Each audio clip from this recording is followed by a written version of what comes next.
যে কি কারণে জানি পার্শ্ববর্তী দেশ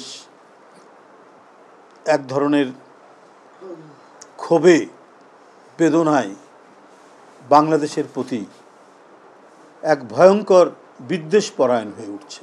এর কারণ কি আমরা জানি না। হাসিনা ক্ষমতায় নেই এই কারণেই কি তারা বেশি বিদ্বেষপরায়ণ হয়ে উঠছেন? তাহলে প্রতিদিন আপনার পুশিন হচ্ছে, হয় সেটা ঠাকুরগাঁ সীমান্ত, না হলে মৌলভীবাজার সীমান্ত, না হলে আপনার কুড়িগ্রামের সীমান্ত, না হলে সাতক্ষীরার সীমান্ত। 20 জন, 30 জন, 40 জন, 50 জন করে এই মানে পুশিং চলছে।